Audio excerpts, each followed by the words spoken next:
mostrando, comprovando tudo o que aconteceu em relação a estes financiamentos, incluindo a relação de Maduro com Lula. E me diga uma coisa, ele falou alguma coisa sobre ligação de autoridades brasileiras com tráfico de drogas?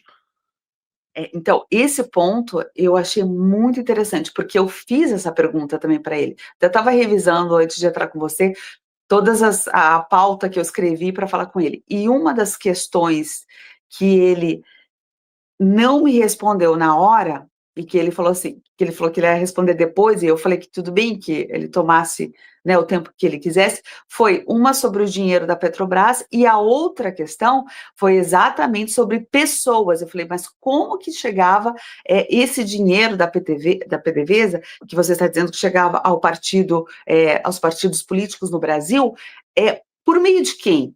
Quais eram as conexões? Quais eram as pessoas? Quem trazia isso? Ele tinha falado de malas diplomáticas, eu falei, então, tinha envolvimento do Itamaraty, tinha envolvimento de diplomatas nessa história, e ele garantiu que sim. Ele disse que sim, que tinha um envolvimento, na época que isso estava acontecendo, do envolvimento de pessoas do Itamaraty. Ou seja, são informações explosivas, né, porque nós temos um corpo diplomático, será que estaria envolvido tal qual é o corpo diplomático, digamos, de Cuba, que é profundamente corrupto, né, envolvido com todas essas questões? Nós estamos no mesmo nível, então as acusações que ele faz são extremamente sérias, extremamente sérias. Eu também perguntei para ele sobre ministros do STF. Eu falei, algum dos ministros, por exemplo, Lula indicou muitos ministros, né? O PT indicou os ministros que estão lá no TF. Alguns desses nomes participaram, tiveram reunião, tiveram algum envolvimento nesse tempo. Então, essa foi uma resposta que ele não me deu na hora. Então, eu acredito que esse tipo de resposta, tanto quanto o dinheiro da Petrobras, se ele sabia, se tinha circulado, ido até lá, e ele preferiu não responder. Mas, não que ele não tivesse a resposta. Logo depois do momento que eu fiquei aguardando que ele me desse, que eu disse para ele que podia pensar o tempo que for necessário. Se quisesse me responder daqui a um mês, eu estaria ali, daqui a um ano, ótimo, não importa. Mas durante esse meio tempo em que ele não retornou com essas respostas, nós tivemos essa informação de que ele vai apresentar novos documentos para a justiça americana, mostrando, comprovando tudo o que aconteceu em relação a estes financiamentos, incluindo a relação de Maduro com Lula. Então, eu acho que nós estamos numa expectativa muito grande para saber de quais documentos ele está falando, o que mais ele traz à mesa, o que mais ele tem a revelar, e principalmente, envolvimento de quais pessoas exatamente ele pode elucidar ou apontar para que se faça uma investigação, pelo menos. Ele já apresentou alguma coisa, Elisa, de concreto, alguma questão factual, ou por enquanto a gente só tem hearsay? A gente tem acesso a algum documento, alguma comprovação das coisas que ele fala?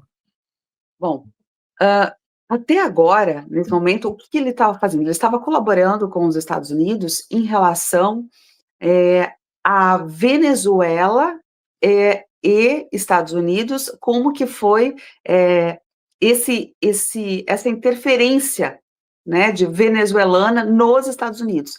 A partir do momento que eu comecei a fazer essa entrevista e colocar as perguntas para ele, veio então esse novo posicionamento onde ele está negociando informações sobre a América Latina com os Estados Unidos, que ele não tinha feito até agora, ele só tinha feito as declarações.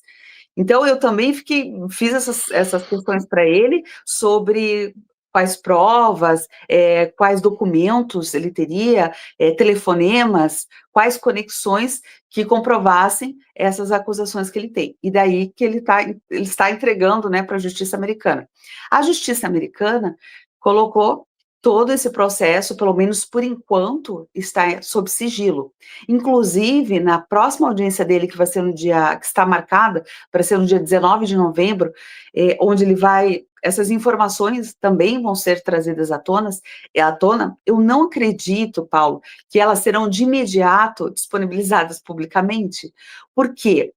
Porque são informações que envolvem questões, essas questões de narcoterrorismo, financiamento internacional de políticos e questões diplomáticas são altamente sensíveis, porque isso desencadeia uma série de ações que o governo americano pode tomar a partir dali, como aconteceu com a Venezuela. Estamos chegando a esse ponto porque as informações que ele levantou levou o governo dos Estados Unidos a reagir fortemente.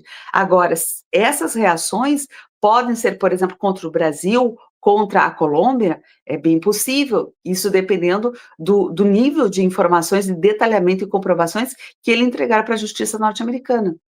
Então, eu acho que, então, mesmo que essas, desculpa, só concluindo, mesmo que essas informações não venham a público de imediato, né, nos próximos dias, semanas, meses, o que nós vamos entender é que as reações do governo americano em relação ao Brasil, ou Colômbia, ou qualquer outro país, elas serão uma resposta do que eles conseguiram acessar nessa negociação com Carvajal. A gente tem Maduro, Petro e Lula, né? O Petro, inclusive, agora está. Inclusive, os três estão passando por um problema muito grande com o Trump, né? O Maduro praticamente a caminho de ser derrubado, o Petro numa verdadeira crise diplomática e o Lula tentando amenizar agora, tentando encontrar o Trump, mas também debaixo de muita pressão. São os três grandes opositores do governo Trump na América do Sul. Essa delação do Carvajal conecta essas três figuras? E como é que eles têm reagido ao fato do Carvajal tá expondo esses fatos? Com certeza conecta intensamente, né? Mostra que eles estão ali com uma super cola um no outro. Eles estão muito próximos em tudo, tanto é que as reações são bem parecidas. Nós entendemos que o governo americano já não apenas, né, já fez essa leitura, identificou o que eles têm de contato, como existe um padrão aí de ação do governo americano sobre esses três em especial, né? Nós temos o quê? Não só neles, agora que eu lembrei, na Nicarágua também. Nós temos Maduro, então, né, sendo destruído, né, todo o regime dele sendo destruído pelos Estados Unidos. Temos Gustavo Petro tendo todo o corte de subsídios financeiros subsídios que o governo americano estava dando para a Colômbia foram todos cortados. Temos a tarifa de 50% sobre o Brasil, temos uma tarifa de 100% sobre a Nicarágua, que Trump anunciou agora recentemente. Então, veja, está havendo um padrão de reação, de resposta a esse grupo. Que padrão é esse? De asfixiar financeiramente todos eles. Então, cortar esse oxigênio, né, essa fonte de alimentação deles, que é a questão financeira, é muito importante, porque é esse dinheiro que eles usam para cometer todo tipo de corrupção política, ilegalidades. Então, a partir do momento que o governo Trump corta tudo isso, né, asfixia financeiramente esses ditadores, as pessoas que estão ao redor dele, todo mundo que está orbitando ao redor desses líderes, serão os primeiros a sentir o impacto. E essa gente vai ser a primeira a pular fora do barco e a deixar um Lula da Silva sozinho, o Gustavo Petro, assim como está acontecendo lá com Maduro na Venezuela. Então, existe uma relação entre este grupo e este grupo está sendo visto pelos Estados Unidos exatamente dessa maneira, como uma coisa só, um mal só que precisa ser cortado pela raiz e eliminado, porque senão a América Latina nunca vai ter uma chance de prosperar. O que antes parecia impossível, agora começou a acontecer. Magnitsky, visto, sanções, bloqueios, pressão real e anistia no horizonte. Mas essa virada só foi possível com o apoio direto de gente como você. E se você quer fazer parte desse movimento de verdade, entre agora em www.paulofigueiredoshow.com/apoie. Apoie com $5 por mês ou se torne patrono Gold com 49 e entre no grupo dos que fazem a diferença. Vai lá, agora!